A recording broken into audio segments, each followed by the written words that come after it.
સુરત ઉત્તરાયણ પોલીસે મહિલા પર જાહેરમાં હુમલો કરી જાનથી મારી નાખવાની ધમકી આપનાર આરોપી પતિને ગણતરીના કલાકોમાં જ ઝડપી પાડ્યો છે।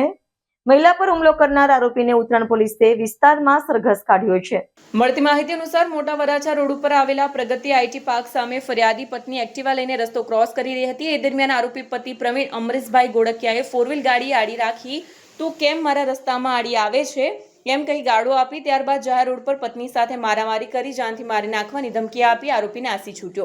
ઘટનાની જાણ થતાં જ ઉત્તરાયણ પોલીસે તાત્કાલિક કાર્યવાહી હાથ ધરી પોલીસે આરોપી પ્રવીણ ગોળકિયાની ધરપકડ કરી કાયદેસરની કાર્યવાહી હાથ ધરી છે। ઉત્તરાયણ પોલીસે આરોપીને તેના જ વિસ્તારમાં ફેરવી સરઘસ કાઢ્યું। પોલીસની આ કાર્યવાહીથી વિસ્તારમાં મહિલાઓ સામે હિંસા કરનારાઓને કડક સંદેશ મળ્યો છે। કેમેરામેન હકીમ શેખ સાથે વસીમ હાસમીનો રિપોર્ટ, આઝાદ ન્યૂઝ, સુરત।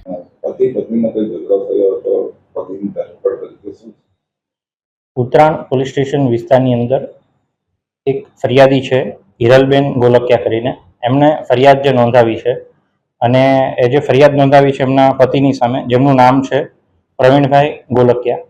જ્યારે હિરલબેન છે પોતાની એક્ટિવા મોપેડ લઈને ઉત્તરાયણ પોલીસ સ્ટેશન વિસ્તારના વીઆઈપી સર્કલ વિસ્તારથી પસાર થઈ રહ્યા હોય છે, એ સમયે એમના જે પતિ છે પ્રવીણભાઈ ગોલકિયા એ ફોર વ્હીલર લઈને ત્યાંથી પસાર થતા હોય છે।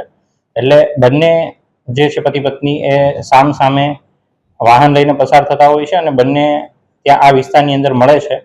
તો એમના કોઈ પારિવારિક કારણોસર એમની જે બોલાચાલી થાય છે અને બોલાચાલીના પરિણામે આવેશમાં આવી અને ઉગ્ર થઈ એમના જે પતિ છે પ્રવીણભાઈ ગોલકિયા એ એમના પત્નીને સાથે બોલાચાલી કરી, ગાળાગાળી કરી અને એમને જે છે એમની સાથે મારામારી કરવા લાગે છે।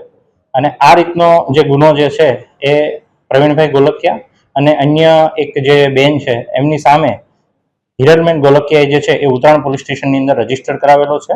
એમાં ભારતીય ન્યાય સંહિતાની કલમ 115(2), 296(b), 351(3) અને 54 મુજબનો આ જે ગુનો જે છે એ ઉત્તરાયણ પોલીસ સ્ટેશને રજીસ્ટર કરેલ છે।